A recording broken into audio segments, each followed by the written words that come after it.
dad gave me a phone book. He gave me a phone and gave me a newspaper. Said, start calling people and see if they want to have an auction.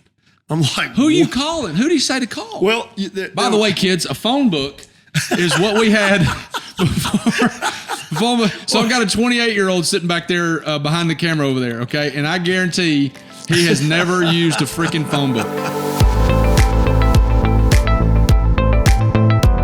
Hey, thank you for joining us on the CEO Parenting Podcast. I'm Thomas Cox, where we talk about parents that are also high-level executives or business owners, and we dive into the financial part of what they do, how they're thriving in business, but also trying to do a great job being a parent.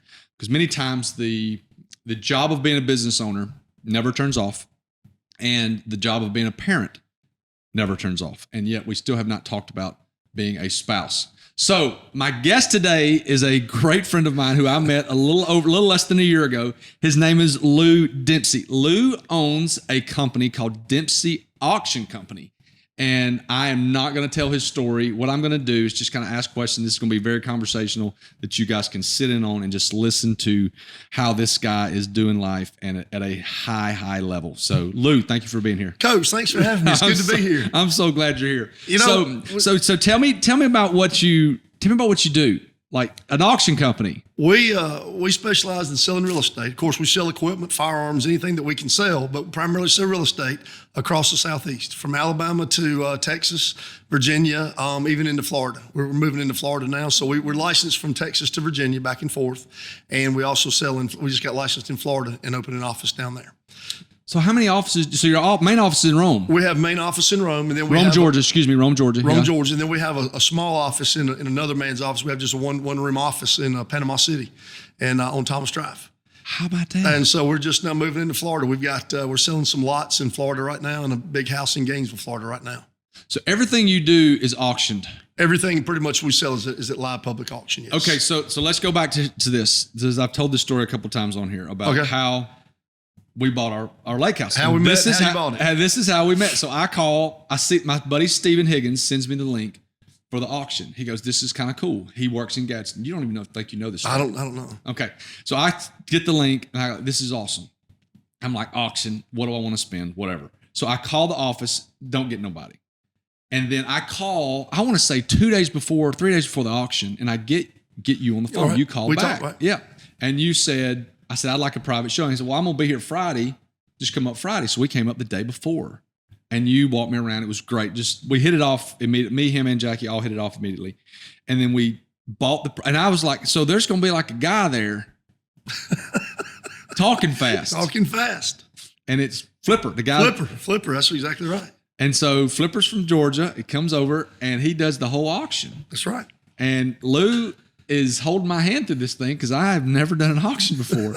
I mean, I've not bought a cow, a house, or nothing on an auction. And he's sitting there with me, walking me through, and it is as high-paced and intense. Frantic and intense as you've ever been. We bought a $500,000 property in 20 minutes. Yes, exactly. And the 20 minutes previous to that, nothing. So tell me the story. Like, how long have y'all? This is not. You didn't start this. No, I didn't. Tell me this story, the backstory. I'm the third generation. My son Chase is the fourth generation, and so my grandfather started in the auction industry in 1943, and it's a pretty cool story in itself. Let's hear it. He and his two brothers, they were dairymen, and they had a big dairy farm, and it was during World War II, and the government was looking to build an airport, and they bought my grandparents' farm. My granddad's farm, his brother's farm.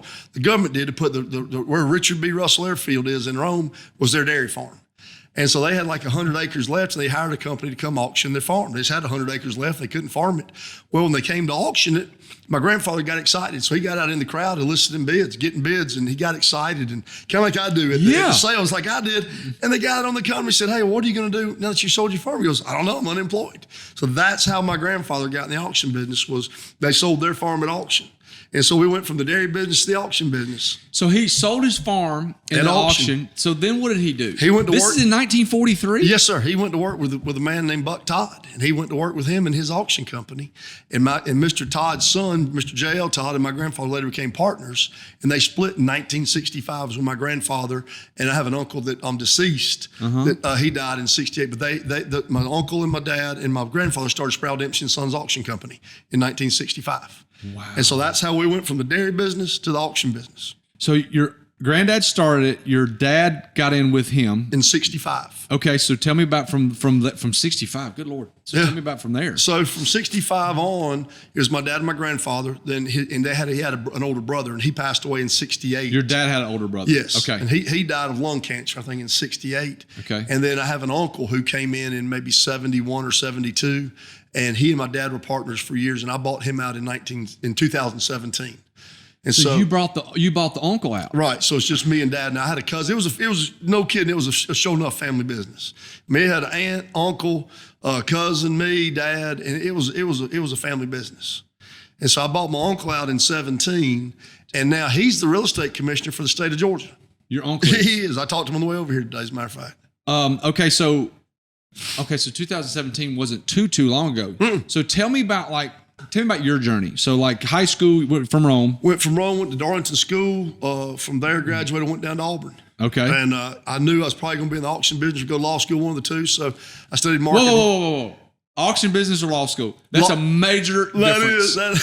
That's a Dewey, Cheatham, and Howe kind of thing right there. It's one of the three, or used car salesman. Then you got all three of them, But everybody on my mother's side was attorneys. And so that was the law was on my mother's side, and then the auction industry on my dad's side. And I enjoyed working with them. I enjoyed the people. I enjoyed the experience, just meeting people and doing things that we do. We see things that most people never see. And it's never the same. How so? Well, I mean, we've sold for people that have been incarcerated. Somebody's in jail. You're selling? Yeah, I've been to federal prison to get documents signed. We've sold for folks for families that couldn't get along, and all of a sudden we sell their farm and they're back together. We sell people some just like we sold to y'all, something that you're going to cherish and love for the rest of your life. So we see really neat things, and it's not the same thing every day. I mean, one day I'm working for a guy who needs to sell something, or the next day I'm selling for a man who bought something and he's just trying to make some quick money on it, or a fellow who's inherited something and has no use for it, and he's a out of state, out of area owner. So I sell for a lot of different types of people with different needs. What do you see the most of? The reason you sell is, but the most of the time is what? The most. Let me say this. Okay. What is the reason you sell, like the main reason that you sell the most of? Like, is it jail? Is it inheritance? What is the main thing that you hear? A lot of it right now in this type of economy right now are people who have inherited properties. If you take 5 siblings, mom and dad die, they own a farm. Well, those 5 kids can't order a pizza together, much less decide what to do with the farm together. Right. But they can split the money up. So we can take their assets and turn them into liquid cash. Why would they use you as opposed to putting it on the market? Well, there's different. An auction works for certain scenarios. A lot of scenarios it doesn't work for. But if they want a quick cash sale, they don't know what it's worth, the market will take care of itself. Everybody talks about a bargain. I don't want to give my farm away. Well, we hadn't been in business since the 40s by giving stuff away. Sure. But there's that perception that there's going to be a bargain. And that's great, because I want people There's that perception with an auction that it's going to be given away. It's going to be given away. There's no set price. I mean, we never tell you this is what it's going to take. And a lot of times we sell absolute, which means it sells no matter what. And just like y'all bought that lake house, it was going to sell if it brought $100,000 or $500,000. It was going to sell. Right. Because it was a court-ordered sale. And the court knows the only way to sell it, and the most logical reason or way to do it is put it up, let the market determine what it's worth, because it's only worth what somebody will pay for it. Do you get involved in a lot of disputes where the five siblings are pissed off at each other? I've got 3 business partners right now, 3 well-known businessmen in our community went in and got in the cattle business together. Well, that didn't go over very well. And so they've got a huge asset. They've got a big farm in Rome, and they're going to sell it. And they said, all 3 of them said, we're not going to sell it unless it sells absolute. That way, nobody can say it didn't bring enough. We're selling that 100 and some odd acres and 4 homes and their whole cattle operation at absolute auction in a couple of weeks, because they can't decide on what it's worth. So they said, let's just let Lou sell it, and it'll bring what it's worth, and it'll go from there. What do you think that's going to take? I think that farm should bring between $1.3 million and $1.5 million. What is their gross income? Do you know? I have no idea because what they're doing is one partner's keeping the cattle and the cattle operating equipment, all the working equipment. They're keeping that. We're just selling the raw land in the houses. Raw land in the houses. Raw land in the houses. Okay, so there's not a business involved. There's no. Okay. They're taking their LLC and moving it on down the road and moving the cows to another farm and whatnot. But these guys just didn't. One was a cattleman and two of them weren't. So it didn't work out. It just didn't work out. Okay, so you leave Auburn. And then you're 22 years old, come home to do what? My dad gave me a phone book. He gave me a phone and gave me a newspaper. Said, start calling people and see if they want to have an auction. I'm like, who are you calling? Who do you say to call? Well, by the way, kids, a phone book is what we had before. So I've got a 28-year-old sitting back there behind the camera over there, okay? And I guarantee he has never used a freaking phone book. And so like a phone book is where it was. So I don't know if you probably know this. So phone books, the reason when phone books came out, everything was in alphabetical order. Right. All phone books are in alphabetical order. All phone books are in alphabetical order. So the reason that there were so many AA transmission services, AA pest control, AAA gardening, whatever, is because it ranked higher at the very beginning of that category. Exactly. And so I saw that for years, like AA MCO, the whole trip.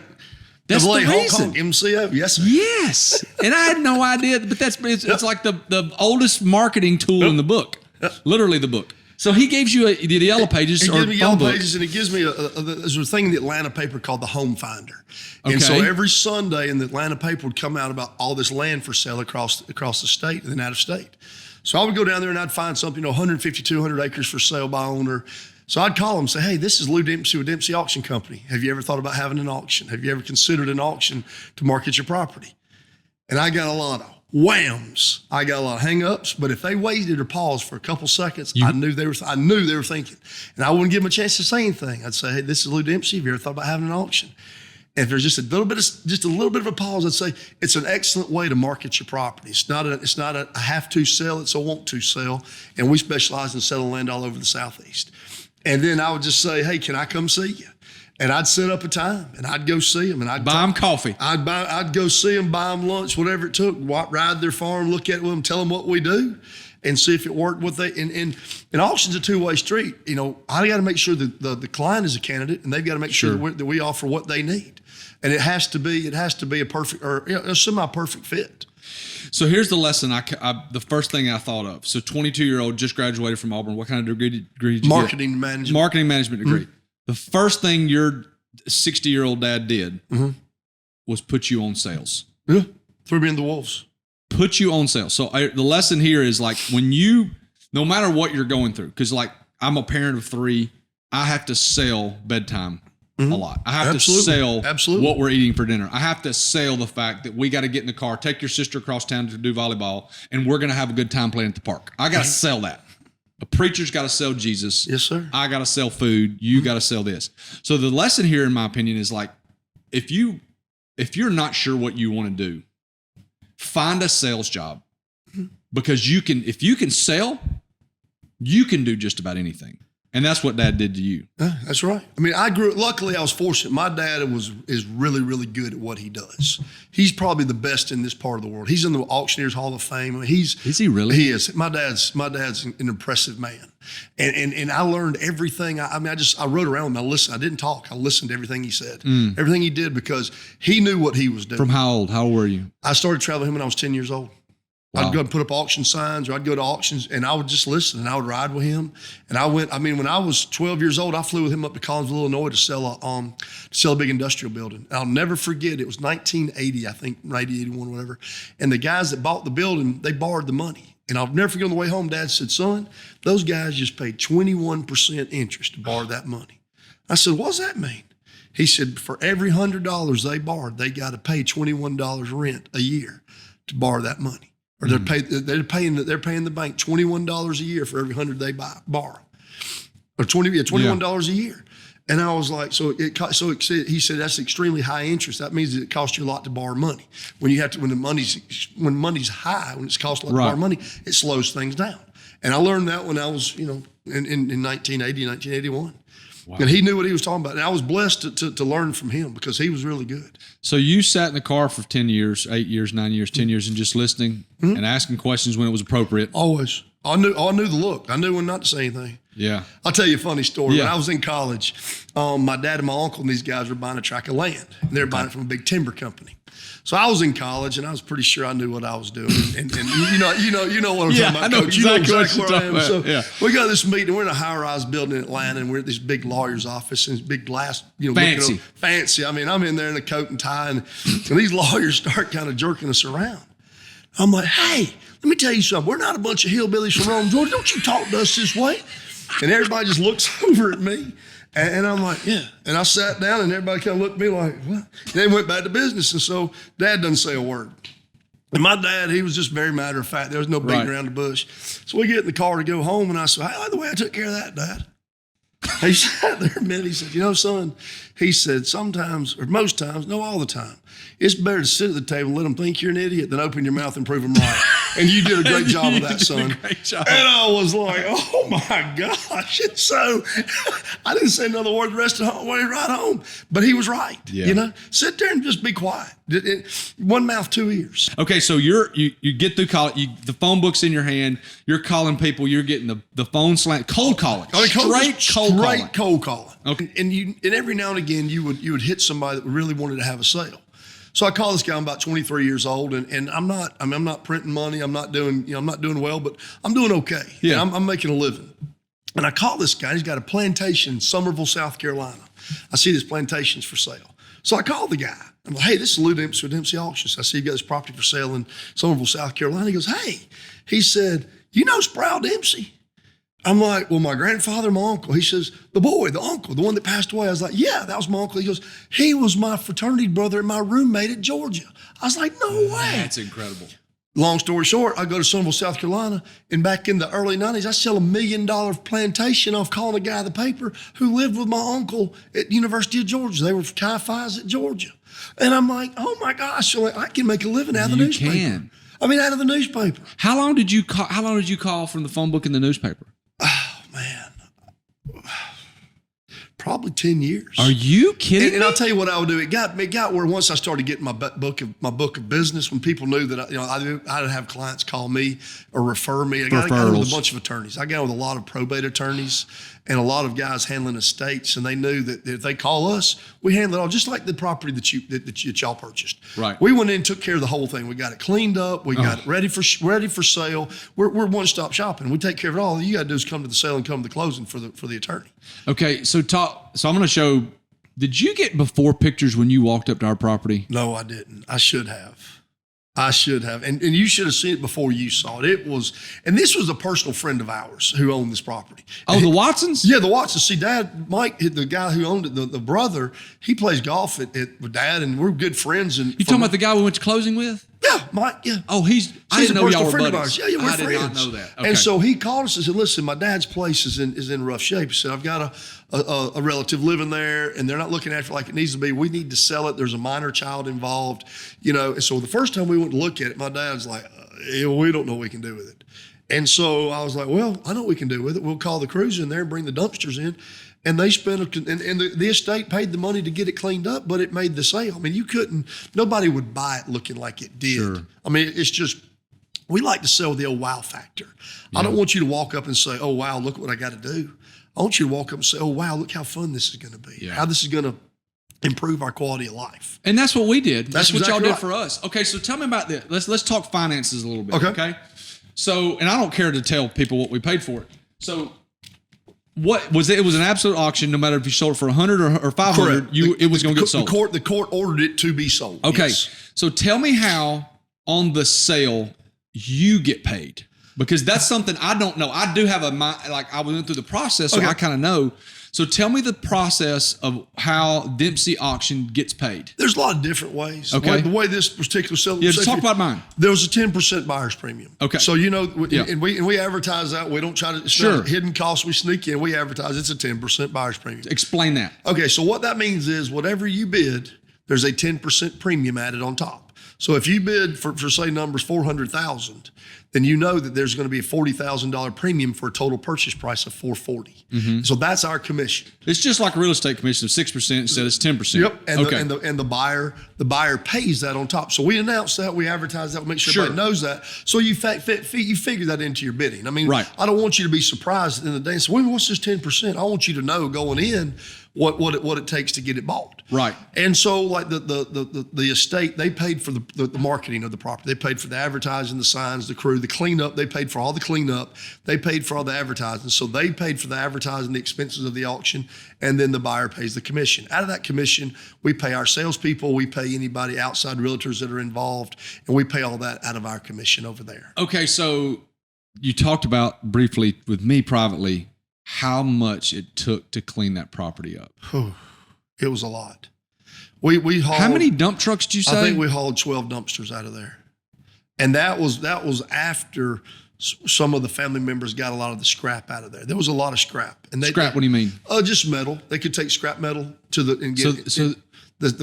family took some of the scrap out. The girl next door. Yes, the girl next door. She took the scrap, a lot of it. Before she took the hot water heater. Before she took the So, it's just like only in America, man. Only in America. Listen, you sell it and they steal the hot water heater out. I mean, we bought this property. Okay, we bought the property. There's auction people there. Yes. There's 100 people at the auction. Yes. It's so exciting.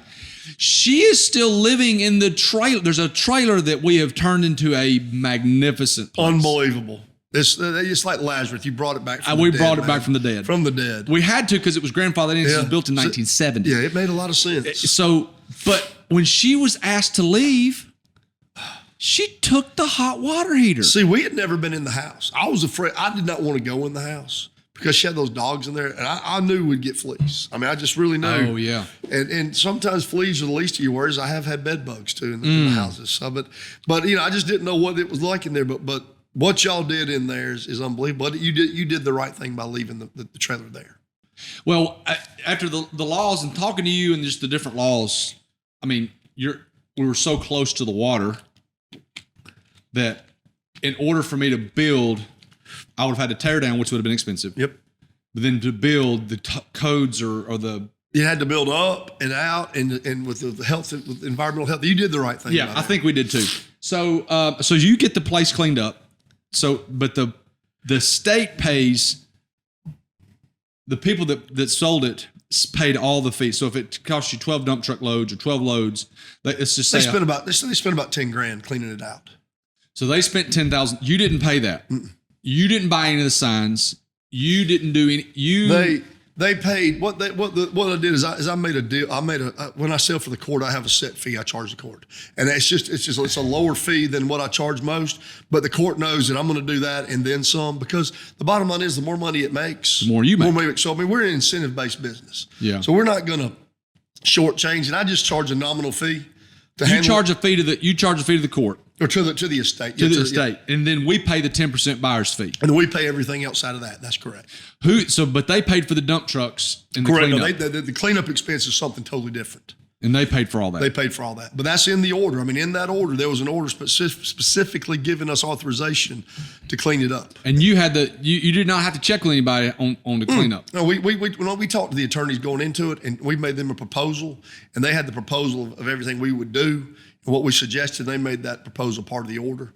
And so everything was lined out from start to finish. Okay. So we knew who was going to close it. We knew what day we were going to sell it. We knew what we were going to spend on cleaning it up. We knew how we were going to market it. And the court was well aware of that, as all the parties were too. Okay. So that's how y'all make your money. There's a fee on the front end. Okay. So let's say you sell something private. You call the guy in Somerville, for example, and say he was doing it today. Johnny, the guy selling the property, pays you a fee. Uh-huh. And then you get a buyer's premium on the back end also? So like, for instance, we had a big cattle farm we were selling last August. And it was a pretty farm. It was 300-something acres. Oh, wow. 10 miles outside of Rome. I mean, it was a really nice tract. Mm-hmm. And there were some guys looking for a cattle farm. And so this family hired us to sell the farm. Well, they called us. They said, "Can we look at the farm?" And I knew they were heavy hitters, and they wanted to buy something soon. And we showed them the farm, and on a Saturday afternoon, we made a deal on the farm before auction. Prior to auction, they made an offer by law, by any real estate laws where you do business, you had to present a legitimate offer to the seller. And we presented it, and the seller said, "Sell it."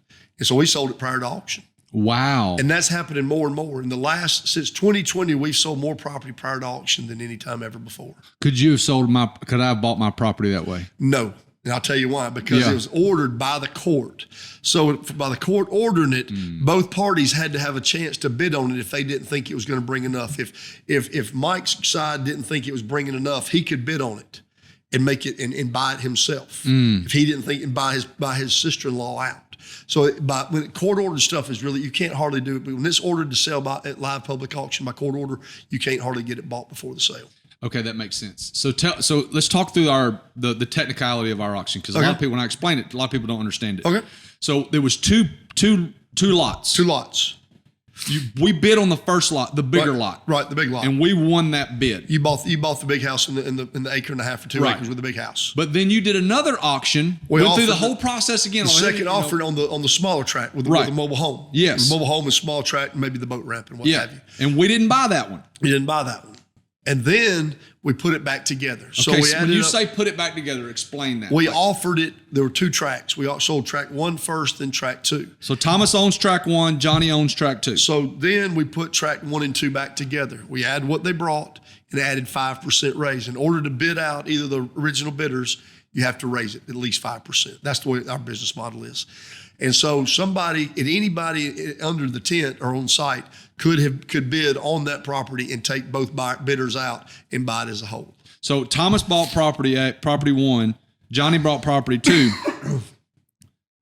Susie in the back could have bid and paid and you started it at 5% more. 5% started, and then it would go up from there. So Susie could have bought it, and I could have bid with Susie. Yep. And Susie could have bought it from both of us. That's so I could have not gotten anything. That's correct. So what I did is when they were bidding on the second property, let's go back. On the first property, I got into a bidding war with that lady down front to the left. That's exactly right. And you were with me, and your assistant was with them, and we were going back and forth. We won it. Correct. Probably $40,000 or $50,000 more than what we should have with the bidding war, I think. But we did not bid on the second one. Which was smart. Because I didn't want to drive the price up. Which was smart. So that was smart. So you already bought in. So see, I think you played it, I don't know if you meant to or not, but you played it as well as you could have. Because if you hadn't have got involved in the first round of bidding, it would have sold for a lot less than it did. And then that would have gotten other people bidding when we put it back together as a whole. Oh, See, I love it to start low. I don't like bids to start high. I love them to start low. I'm probably telling too much. But the reason I like for it to start low is because there's a buy-in. Once people start bidding, they want to continue to bid. Well, then they're bought into the game. Well, if y'all are over here bidding and some folks over here bidding over here, well, then you're all bidding against each other. Well, then you've got a buy-in, and then it gets competitive, and then it gets some ego, and then people get excited, like, don't let them outbid us. And so I love for it to start low. But see, what you did was you bought. If you just bought the house, you were still at a good deal buying the house for that. You were fine with that. But by not engaging in the bidding there, participating in that bidding, that sold relatively low. It did. $90,000. I thought it'd be $135,000 to $140,000. It was 90. I know. And so, but that's because you didn't engage in that. So then the people didn't know if they could end up getting the house or not. They didn't know. So it was kind of it worked out well for the estate because it brought more than the appraised value. It brought more than they'd been offered for, and they were happy with that. Y'all got it for less than you could have paid for it had you engaged in it the other way. Well, I was going to bid on the trailer, and Joy, who's my sister-in-law, is extremely wise. She goes, no. She said, because we don't know who is out there that's want to put it, who's waiting. Somebody could be, because there was 100 people there. There was a huge crowd there. There was a huge crowd there. And we didn't know in our mind, the game is this, we didn't know in our mind that there's a guy over to the right, a guy behind us that's waiting to put it all together and bid us out of it. So we didn't have the house guaranteed, but we had worst case scenario, we had the house, they had the trailer, and we could just keep our separate ways. But we also knew that the boat launch was on the other lot. Right. And the dock was on the other lot. And so we felt like we needed all of it in order to have a whole property. One thing though that I knew for sure, when the price got up to 90-something thousand, I knew it was not going to remain a rough tract of land. Yeah. Price a lot of times will restrict. If somebody pays that kind of money for something, then they're going to make it into something pretty decent. Sure. And so I knew that, but Scott Withrow, who gave you that advice, said you need to buy them both. He was spot on when he told you that, because that was a smart. But what you did though was you didn't let it be a bargain. You didn't let the big house get stolen, and so by not letting it get stolen, you protected yourself. Whether you meant to or not, you did. You isolated yourself where people weren't going to slip in there and just for that kind of money, that's not somebody's going to make it buy it on a whim. Right. So it worked out just right. It was exciting. The whole process, it was a rush. I mean, I got video of you sitting there next to me and us buying it. It was incredible. So if you've never been to an auction or bought, people go to an auction. It's a lot of fun. Even just watching it, it was a lot of fun, even though I was a participant. But here's the thing I was shocked at. There were probably 100 people there. I bet 70 of them had no interest at all in buying it. I can't tell you how many people came up and said, "Hey, we just want to see who bought it." Because they wanted to see who bought the freaking the neighbors, who the new neighbors were. That's right. And they were all there. And the neighbors in this little place are wonderful. Oh, it's a great community over there. It's great. It is great. So, okay, so let's go back a little bit. So you've called in the phone book for 10 years. You're hustling. You get a cool sell in South Carolina. So where does it progress from? So you started straight out of college. I did. I mean, I went on. But just as a worker. Yeah, I was not in any ownership. I was strictly a salesman on commission. And I mean, I was just like the rest of the guys. I was at the bottom of the totem pole. Okay, so how did you progress through that? I don't know, just one foot ahead in front of the other, just kept going. And then about 2 years into it, I got in business with some guys, and we started building houses. And then we started building apartments. And we built a lot of duplexes. We built several houses. And started in Rome. And then bought some land and developed it and started building duplexes. And so I had a side gig, what I used to call a side hustle or what have you, outside the family business, because I was making decent money with them. Yeah. But of course, and this whole time too, I'm single too. I mean, I'm not, I don't have a family yet. And so see, everything's just, I'm working 7 days a week, 12, 14 hours a day. I'm working hard and playing hard and having a good into my 20s, into my early 30s. And I just worked all the time. And then we had a lot of success building apartments and buying land. We'd buy land and subdivide it and auction it off ourselves and do that. And it progressed on pretty well that we did all that. 08, 07 and 8 changed everything for us. How so? Auction business. Obviously, I'm partners with my dad and my uncle at this time. In 08? In 07. 07, yes, 08? Yeah. But they... hold on, let's go back. When did you become a partner?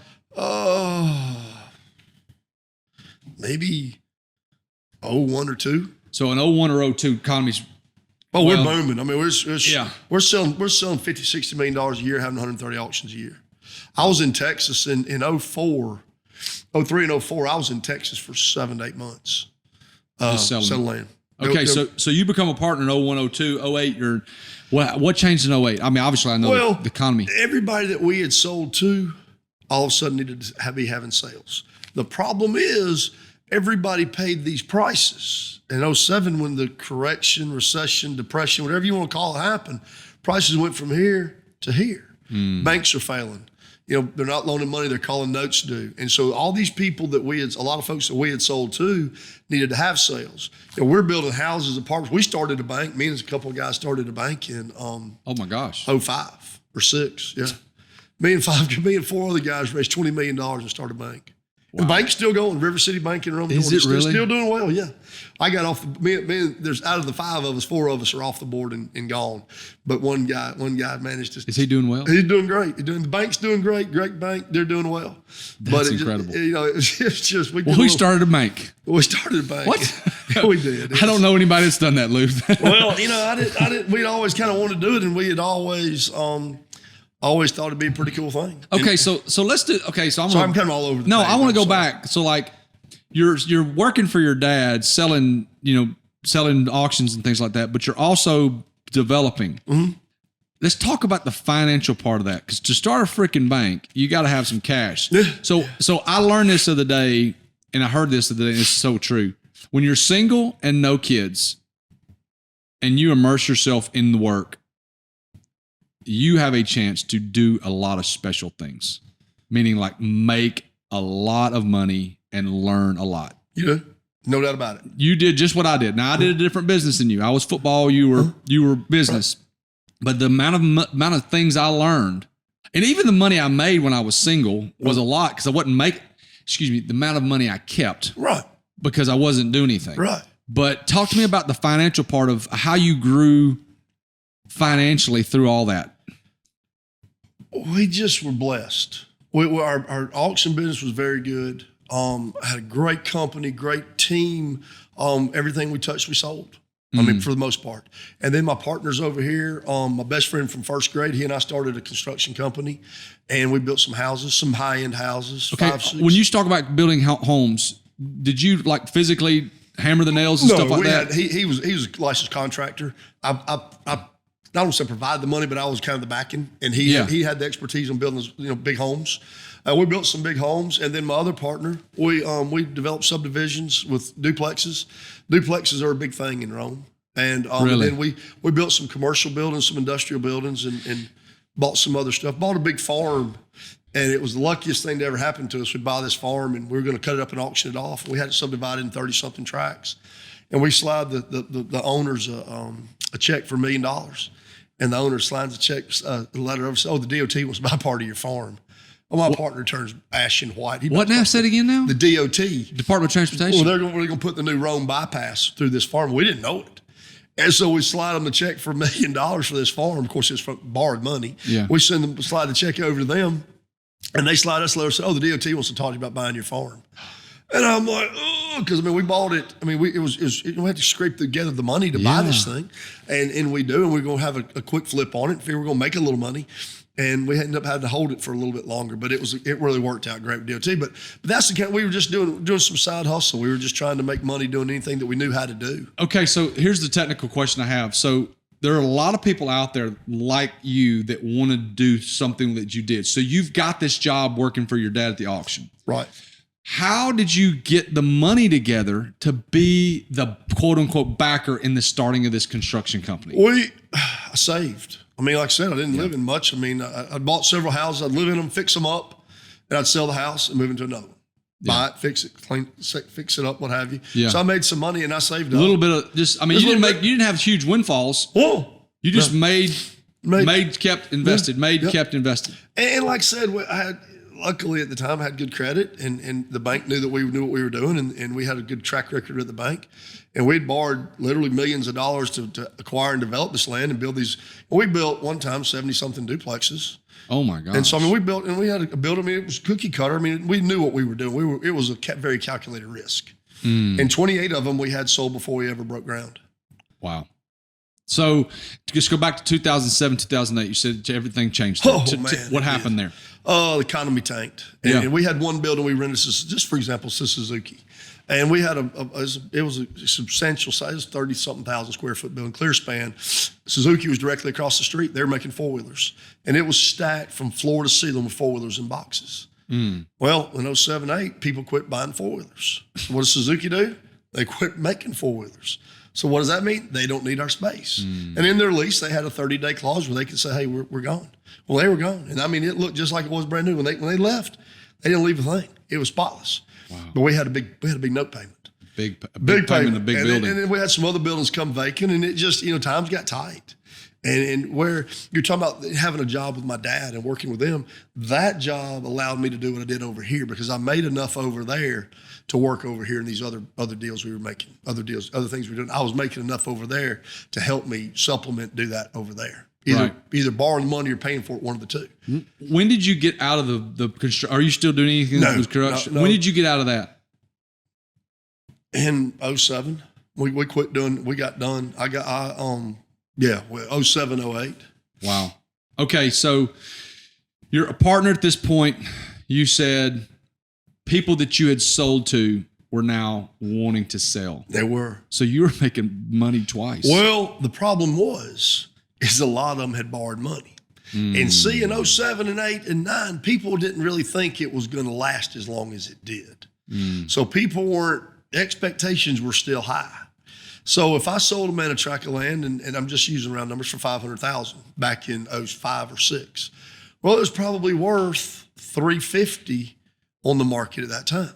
Well, they didn't want to sell. They couldn't take the loss. Couldn't take the loss. The bank was not going to take the loss, and they hadn't started working out the deficiencies yet. Right. And so it really, it was how you couldn't see. So there was a lot of people you couldn't sell out because they owed too much. Now there were instances where people had good equity, and you could sell them. And they couldn't make payments any longer, but they still had equity enough to get out. Right. And it took us to a different level with banks as well. A lot of banks took stuff back. Yeah. And now the business we had was fun business. It was good business. Yeah. The seller was happy to sell it. You were happy to buy it. Yes. It was a very good deal. When times get tight like that, whether the bank or whoever you're selling for, the seller feels like they gave it away. The buyer feels like they paid too much for it. And then here it is, the auction company and the lawyer making all the money.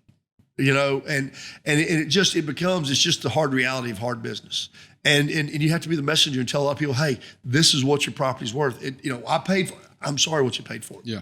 That doesn't have anything to do with its value today. Now, if you hold on to it in a few years, I'm sure it'll be worth that again. Sure. But right now, I'm the messenger in the present, and this is what is present value right here. So talking about 07, 08, a lot of people think that here in 2023, we're not close to the 08 crisis, but with interest rates being at 6, 7, 8 right now, where we've been used to them at 3, 4, what have you seen? Because typically people in your industry are on the inside of what they think and feel is coming.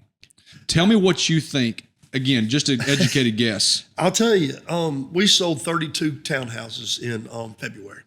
It was a homeowners association in February of 23. Okay. Oh yeah, and within it's Fairfield Plantation over in Carrollton, Georgia. Yeah. And this was a homeowners association within the development. It was 32 townhouses, and I sold 32 townhouses On the lake? On the lake. I know. I saw that property. Okay, of those 32 townhouses, 31 were cash buys. I had one man borrow the money. I had 31 cash buyers. You sold them all individually, and then put them back. I had 13 buyers out of 32 units, and out of 32 units, I had one man borrow the money. The rest of them were cash buyers. Wow. Most people that I deal with, unless I'm selling a residential home, are either have a line of credit, equity line, they've already got it already lined up, or they've got the cash. The cash it's what I see myself personally, what little bit I see is the cash is much stronger now than it was in 07, 06, 07, and 8. People have got more of it. People have more cash.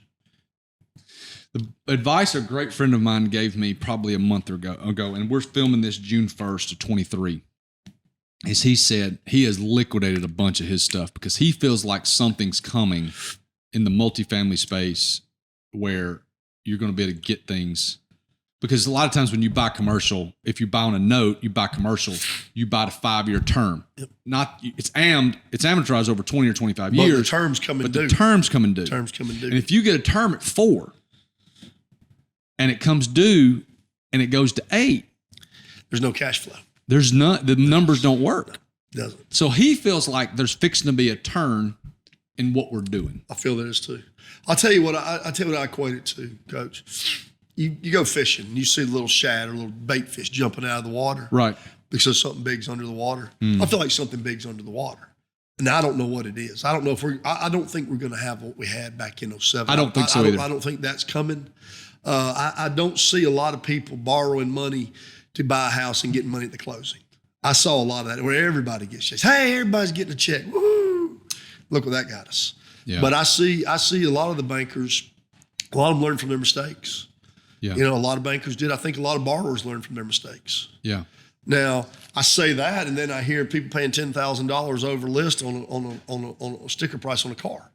Yeah. People buying houses, they're getting in bidding wars for houses. Yeah. I don't understand that. But again, I'm just a country auctioneer. What do I know? Okay, so let's move forward a little bit. You went and bought your uncle out. Correct. In 17. 17. And so are you the sole owner right now? Or does Me Dad and still, Dad. you and Me Dad? Yes. Okay. He's still the boss. He's still the boss. He's still the boss. So talk to me about last year, 2022. What is a good number? How much did y'all sell last year? We sold about 40 million. 40 million over 5 states? Last year we sold Alabama, North Carolina, Tennessee, Georgia, 4 states. 40 million over 4 states. We probably sold $10 million on Weiss Lake alone. Wow. Weiss Lake. It's a gold mine right now. It really is, isn't it? It really is for everybody. I mean, it's a win-win for everybody. Why is that? Location. It's if you go to Georgia, you've got Lake Altoona, Lake Lanier. Yeah. Go to Tennessee, you got Chickamauga, Nickajack. You go to Alabama, you got Lake Martin,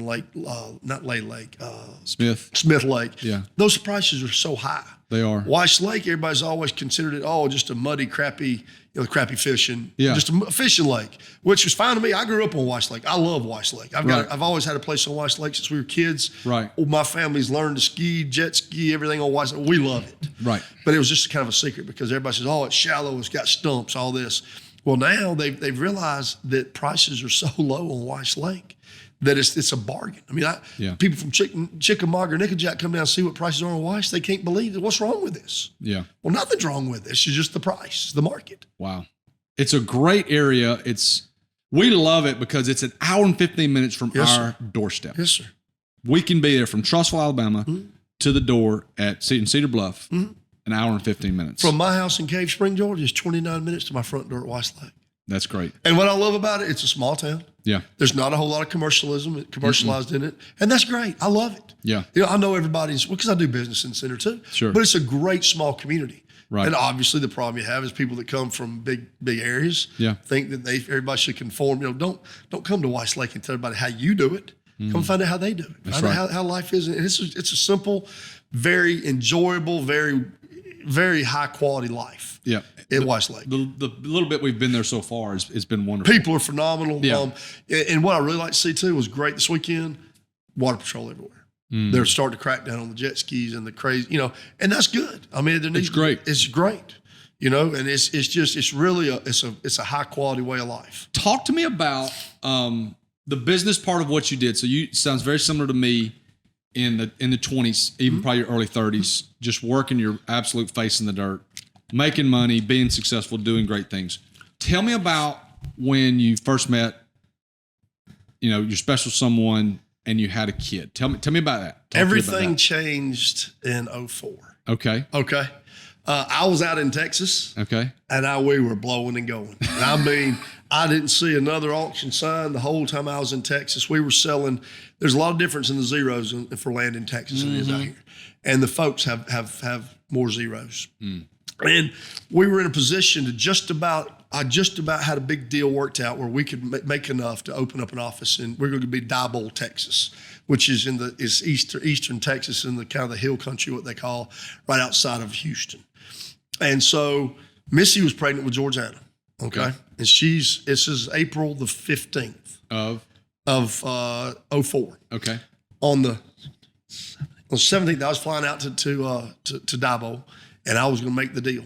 And I was going to sell this. We had a big compartment of land we were going to sell, and we were going to make enough to pack up and not pack up, but for me to go out there and really get our roots in deep. Oh, you were going to open an office? I was going to open an office. I would open an office in Texas. 15th day of April, coming back from paying taxes over my accountant's office in the next town over, I get a call that Missy's mother has been in a car wreck. And her mother was tragically killed on the 15th day in a car wreck. So Missy's pregnant. She's pregnant. She's pregnant. Oh my gosh. And I was supposed to leave in 2 days to make this deal. Well, and then Missy comes up on the wreck. She goes in early labor. They get her calmed down. They get her in the hospital. Her mother's deceased. Her father's died a year or so ago. Oh. So I mean, she has no one. And so then we had to get her mom, and it was just terrible. So I didn't get to go to Texas. I called and told them, I can't come out. It's going to be another week. I called them the following week, and they said, hey, you didn't come. We went ahead and made the deal. We sold it. We'll call you on something the next one. And the Lord kept me right here in Rome, Georgia. Man. Because I was going to be an out of town dad. I mean, I was going to fly back and forth and what have you. But so in 2004, when my daughter was born, that's when it all changed. Wow. How so? Priorities. Yeah. I used to be about, and I won't lie, I was chasing the dollar. Yeah. I thought the more you had, the better off you were and the happier you'd be and all that. But it was unfulfilling. There was nothing to it. The more you made, the more you made, the more you wanted to make. And if you lost some, it was awful. Yeah. On a deal. But in 2004, when she was born, I didn't get the whole picture, but I got a lot more of the picture. Yeah. And my priorities changed. It wasn't about how big of an elk can you kill or how big a fish can you catch. It became about how we're going to pay for school. Sure. How we going to make sure this child has shoes on her feet. Right. And of course, Chase, my son, not my biological son, but he's my son. I'm his daddy. You raised him. I raised him from the time he's 6 on, and so he's there with us, and we're making sure he's where he needs to be. Right. And so things changed. But that's when I realized that money wasn't all that. Wow. I thought it was, but it wasn't. So how did it shift? Talk to me about time, because you're blowing and going 7 days a week, working as much as you can to make as much as you can. I mean, I know your priorities shifted, but how did it shift from a time perspective? I'll tell you this, I still worked. I continued to work till dark 30, and I left early, and I was working all the time. But I still, had family time. Saturdays and Sundays, we'd go to the lake, or we'd go to the beach, or we'd do something. And Georgiana was born in July of 04. And so I coached Pee Wee football. My son played Pee Wee football. I coached Pee Wee football. And I wasn't much of a coach. I was a substitution guy. But, I could do that. But anyway, I went on a hunting trip. I went pheasant hunting and elk hunting. I was gone about 2 weeks. And I missed her. And I didn't see my little girl for about 2 weeks. I drove back all night to get back from Wyoming, coached football game. And that night, her room was just in the next room over, just from here to there. And we had the video monitor and all that. But I said, Missy, let's let G sleep with us just for a minute tonight. Yeah. And next thing you know, she's 4 years old. She's sleeping on Daddy's shoulder every night. So every night we had daddy-daughter time. We'd watch TV or we'd watch something and we'd talk about it or whatnot. And so that was that nighttime was quality time for us. Man, that's great. We got to watch TV and talk about things and whatnot. But she travels with me. Now, my daughter will be better than me at what I do. If she decides she wants to be in business, she'll be better than I am. Okay, so she got an athlete on your hands. Oh, she's athletic. Did she go to Darlington? She did. Went to Darlington. Graduated this May. Okay, now where's she going to go to school? She's going to Claremont McKenna in Claremont, California. She's going to play basketball. Really. California. She had 13 total offers, including an appointment to the Coast Guard Academy. I remember that. And she had them from right there at home. She had 2 great offers at home, all the way up to Boston, to Wellesley, out to California. And she narrowed it down to 3, and she's headed to California. Why did she decide there? What was the factor? I honestly believe because, first of all, it's a highly intensive academic school. It's academics. I think it's got like a 13% acceptance rate. That's the Darlington inner. I think so. That's the student inner. And the basketball coach is awesome. We love the program. We went out there and we met the coach and the assistant coach, and she met her teammates. Just loved everything about it. Yeah. Everybody says, California, it's going to be a bunch of, it's not. To be honest with you. Anyway, let me back up to her. So she told me, Daddy, if I don't go to California and try this out now, I'll always wonder. And she said, Daddy, I feel that's wisdom from an 18-year-old. Right? She's got a lot more wisdom than her daddy ever did at 18. I can agree with that. But what's awesome, this is what's so awesome about it. This is how, in my opinion, I don't mean to talk about the Lord in business. Do it. Yeah. But God, there's no coincidences. No. I go on a mission trip every year with a bunch of men. Mm-hmm. And a lot Where do y'all go? We go down to the Tex-Mex border. We go to Del Rio, Reynoso, Acuna, Mexico. We stay in Del Rio, go to Acuna. We stay in McAllen, go to Reynoso and Matamoros. Yeah. And do some things down there. Well, half of the guys are from Riverside, California. Riverside, California is 30 minutes from Claremont, California. When she told me she got an offer at this college, I called my brothers out there and said, what about this Claremont? What's this? They're like, man, this is an awesome school. She's 30 minutes from us. So I've got 10 guys. You've got guys that are taking care of her. That have watched her. They've watched her been born for the last, been raised for the last 10 years. That are at her disposal to call. They're 30 minutes away. 2,000 miles from home. That's amazing. So, I mean, what a blessing. I mean, some of their brothers are, you nervous about your kid going out there? I'm like, no. Nope. First of all, I raised an extremely confident, Christian, conservative, strong-minded young lady that knows her worth. But second of all, she's got 10 dads she can call in Riverside, California. Man, that's incredible. I mean, that's no coincidence. I mean... So she's going to go there and play ball. Mm-hmm. Do you think, and she'll probably listen to this, do you think that she will go into the business? What do you think she's minded to do? Whatever she wants. And I don't mean that area. Do it. That's great. She's dyslexic. Okay. Because we found out early she's dyslexic. She graduated with high honors with a 4.3 GPA. I mean, she's going to a school that has a 13% acceptance rate. If she wants to do it, she'll do it. Wow. And she has the opportunity to come home if she wants to. Sure. And I'll tell you a funny story about that. Or she's interested in the law. Or she's 18. She may go out there and find something she wants to do. I don't know. She's always got a place in the family business. Yeah. But she told me, she said, Daddy, she said, I'm not going to sell land where there's not a beach. So what Daddy do? Went and got licensed in Florida, and we doing business in Florida. Yeah, you are. We're going to give her the opportunity. We're going to set the table for her if she wants to come home. Right. But if she doesn't, we will support whatever she wants to do. Man, that's wonderful. What's really cool is Chase, my son. In the 8th grade, they asked him what he wanted to do when he grew up. He wanted to be an orthopedic surgeon and make bank. I've still got the paper where he typed it out. Yes. And he went to Mercer University, played football, graduated. I met him. You met Chase. He played for Bobby. Yeah, he played for Bobby at Mercer. That's right. Yeah. And so he was going to go in the medical field. He was going to be a doctor. He came home in 2 years. For 2 years, he took off and he taught school at Darlington and coached football and whatnot. And he wasn't quite sure what he wanted to do yet. Well, I got him to come work for me for a day or two. Then a day or two turned in 3 or 4 days. And I said, son, if you want to do this, I'll teach you what I do. And we can take it to a different level with the online, with the digital and the online. That's right up your alley. Y'all weren't doing that. No, we weren't. We were just dabbling. Now our digital footprint was good, but it wasn't great. And our online presence was not what it is now because Chase is taking it to that level. And he decided, he finally said, Dad, I believe this is what I want to do the rest of my life. And he's a succession plan. So the 4th generation is going to take it over. That's incredible. So it's already in line for him to take over and what have you. So the part of what we talk about here is the parenting part, the financial part, the business part, and there's a huge spiritual component to this thing. So talk to me about when you guys separated, you and your wife separated, when y'all divorced, was there a financial strain there? No, yes and no. Yeah. When we split, it was agreed that I would pay for everything for our daughter. Okay. For example, tuition, healthcare. She was on her insurance. Okay. She was on Missy's insurance. Okay. So she had a great job, good insurance, and I would pay for everything else. Yeah. And that's kind of how it was. We never had a formal agreement. We just had a handshake agreement. Yeah. That we would not have time. We're a little different. And let me say this. The reason we're not together, I'm going to take 98% of the blame. Sure. Because I wasn't a good man back then. I had some issues. And I was not the kind of man that I would want my son to grow up to be or my daughter to date. Right. And I'll own that. Yeah. And I'll tell you this, there was times when Missy could have made my life extremely difficult. And she didn't. And she never tried to turn the kids against me.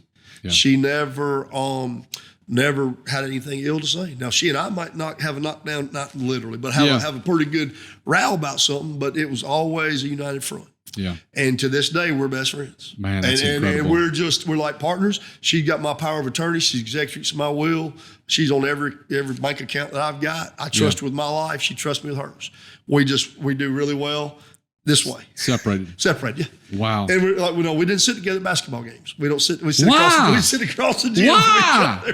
She's on your bank account, but you don't sit with her at a basketball game. Because she'll say something, I'll get mad at her, or I'll say something, and then somebody will say something, we'll get mad. And we'll get mad. So it's just best that she would keep the book. She would keep the book at all the home games. And I'd sit back there and I'd yell something. She'd give me the look,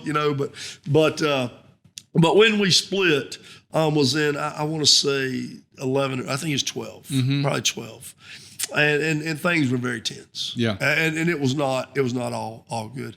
In 13, some things happened and we got some stuff straightened out. Good. And became, she realized that she needed me to some degree. I needed her to some degree. Absolutely. For our children. Yeah. And our problems, the way we look at it, our problems are our children's problems. Yeah. We don't fight in front of them. We try not to, involve them in our issues. And that's the way we raised them. That's wonderful. She's a good woman, good lady. That's great. And she's raised 2 good kiddos and she's a good gal. Wow. So all this life, how old are you? 54. 54. A lot of life lived, a lot of business done, a lot of money made, some money lost. A lot of money lost too. 2 kids raised, a lot of ball games, all that stuff. Okay. One of the questions I have is, and I want an arrogant statement. I want an arrogant answer. Like, what do you really, really believe in this? What are you great at? After some of the things I've been through in life, I don't get rattled. I don't get nervous. I don't get rattled. I don't worry. I'm a firm believer whatever's going to happen is going to happen. And I don't pray for things to happen. I pray for acceptance. I'm pretty even keeled about that. Right. I feel like I give all to my kids. There's nothing that my kids, children, if they needed it, if I could do it, I would do it. If I can't, I'll find some way to do it. In 7th grade, George, we're sitting in church on Sunday morning. Jesus said, "Dad, I don't play college basketball." Yeah. I said, "Okay." I said, "All right." I said, "I don't know anything about it." I said, "But I'll find out about it." Yeah. I said, "But it's going to be a deal." I knew it was going to be travel ball. I knew it was going to be a lot of sacrifice, a lot of times. A lot of money. I mean, in Atlanta, we play other side of Atlanta. We practice. And I said, "You give 110%, I'll give 110%. Your mom will give 110%. Yeah. And all three of us held up our end of the deal. Wow. And there she is fixing to play college basketball. She accomplished her goal. I guess, I don't know. I try to be family. I'm about family. I'm about relationships. Yes. That's something that I learned the hard way. But money, like I said, money's not a big driving force for me. Relationships are. Yeah. The money that y'all spent or we made or whatever from our deal is long gone. Sure. But our relationship is still here. there. So I've got friends all over the country that I've sold to, sold for. And the people say, "Where are your best friends from?" They're from high school, college. I said, "From business, probably." From business. Huh? Because you think about it, we're involved either with somebody selling one of their largest assets or buying a huge asset, I mean, I don't care who you are. If you buy a lake house like that, that's not a small asset. No. So it's a big, and I want you to feel good with me. I want to feel good with you. And we got to, and that's how relationships are built. You remember the doctor that was there when your kids were born? Because they were there at an extremely emotional time. Yes. When someone's selling a large asset, you were standing right beside me when the guy said sold and we shook hands. You were there. And I learned, I'm thankful for you because I got to learn a bunch through that process. Like the education that I got with you was, it was immeasurable. And because I learned so much I don't know any of my friends that have gone through that process. And it was a great process. Okay, so my next question is this. What do you think you have to work on to be a better human? What are you not great at that you need to work on? Oh, how long do we got? As long as you need. Now, just give me one. Just give me one. And if you don't say something I get it. My patience. Sometimes my patience. And this is awful. I think fast and I talk fast. Yeah. I make up my mind in a second. It takes me forever to change it. I move fast. Because obviously my line of business, we move fast. You do. But I have a guy, you met Tom, the gray-headed guys at the auction. Yeah. He's great at showing houses. I'm not very patient with people looking at houses. I'm like, what do you mean? You looked at it for 3 minutes. You don't know if you want this house or not. What do you mean? He walks them through and said, "Couldn't you just see Mama and them sitting over here at the table with biscuits and gravy looking at the lake?" And I'm like, man, where do you get this stuff? Man. And I don't have the patience, either business, professionally, with my family life, with my significant other, with my girlfriend. Sometimes I don't have enough patience. With my kids, sometimes I snap. I don't mean to. Yeah. And I'd say my patience is my number one, and I cuss a lot. And I don't. Hey, I love Jesus, but I also cuss a little. I told somebody, I said I love Jesus. I still dip, snuff, and cuss, but I don't dip, snuff hardly anymore. But I still cuss a little bit, and I don't gamble like I used to or anything else. But I still cuss just a little bit. That's so funny. Okay, I've got 4 questions at the end. Okay. I want fast answers. Okay. So first couple things that come to your mind. Okay. Growing up, what was your go-to activity with your kids? Going down to the river. Going to the river. Perfect. What are you focused on now on learning? What are you trying to learn now? How to give back from the blessings I've been given. How to give back. How to give back. Perfect. What is your most favorite vacation that you've ever taken? Maldives. I hope my kids don't watch this. I went with my girlfriend to the Maldives, but I talked to someone at the gym this morning about that place off the coast of Africa. Yes, sir. Right below India. I mean, it's unbelievable. It's just the most beautiful place I've never felt as just relaxed and as one of the nature as I was in the Maldives. It's unbelievable. If you've never don't know where the Maldives is, Google it. It's unreal. It's unbelievable. Last question. No, I got 2 more questions. What's your favorite vacation? Listen to my words. Favorite vacation you've never taken? Fishing for the black marlin on the Great Barrier Reef in Australia. That is an unbelievable answer. Last question. Are you a reader? I am. What's the best, can't say the Bible. What's the best book you've ever read? Green Lights by Matthew McConaughey. I love that book. That book was awesome.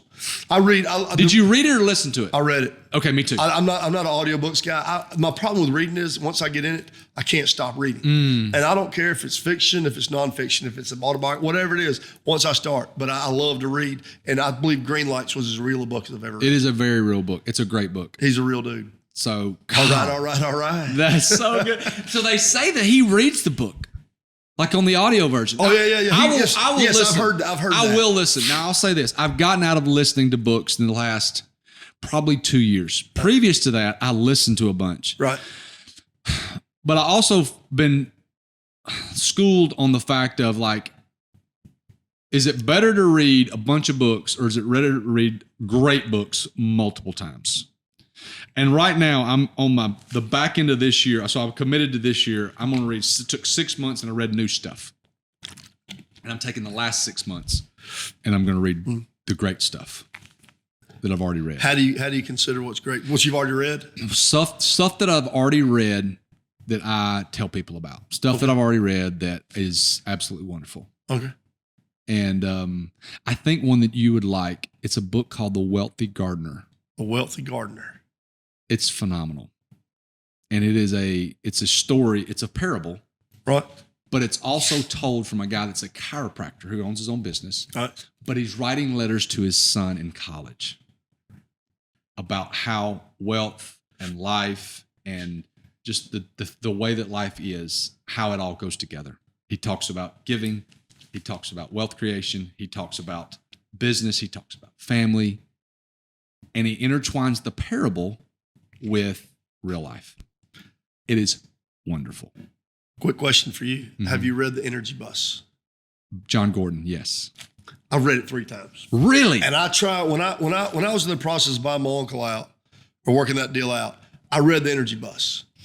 And it gave me so much insight to being to energy vampires and being the guy that's always giving energy out because it's contagious.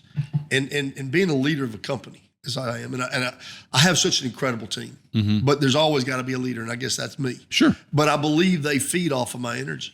Yeah. And if I'm in a great mood, I'm positive, and I believe we're going to do this, and everything's good, I believe that energy is contagious. Also, I believe that if you're negative, it's contagious too. Absolutely. My glass isn't half full; it's 3/4 full. That's right. And I don't taste it any other way. I don't see problems; I see opportunities. And I mean, there's some pretty good opportunities in my world that I see.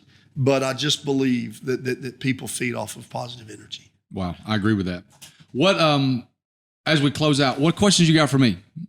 We talk some, we don't talk a bunch. We go 2-3 months and don't talk. What do you got for me? Anything? When we gonna get together on the lake? That's the first question. As soon as this place is done, we've got about a month and a half, 2 months, and it's gonna be done. And I'm excited. I just appreciate you having me here. When you said that about a podcast, I told my son Chase, I was like, "What's a podcast?" He said, "Sure, I'll do it." He's like, "Dad, Chase, what is?" He goes, "Dad, what do you listen to all the time?" I'm like, "Well, those things on those guys, those interviews." He goes, "Those are podcasts." That's awesome. So I'm gonna tell you a funny story. He said I agreed to it. So a guy called me, this lawyer, this friend of mine. He's an attorney for this college in Rome, Shorter College. It's a Baptist college in Shorter, and he's their attorney. He called me and said, "Hey, Lou, can you sell a college campus in Norman Park, Georgia?" I said, "Absolutely." I said, "Let me call you right back." He says, "What are you doing?" I said, "I gotta find out where Norman Park is." I didn't know where it was. Yeah, I can sell it. Let me find out where it is. Where's that? And sure enough, we ended up selling it for him. But he said, "You just said I can sell anything anywhere. It's not a problem. I got a great team. We can do it ever. I need to know where it is first." That's incredible. One last story. So I'm going to tell this last story before we end up about our property. All right. Okay, so there's a couple I can tell on air. There's a couple I have to tell off air. I'm sure. So one of the ones on air is those fireplaces. Oh, Mr. Scooty did those. Mr. Scooty did those. Okay, do you know how he got transplanted into that Rome, northeast Alabama area? I don't have any idea. Okay. Henry Ford was buddies with the girl at Berry Martha College. Berry. Martha the Berry. Ford buildings at Yes. the Ford campus there. Yes. Yes.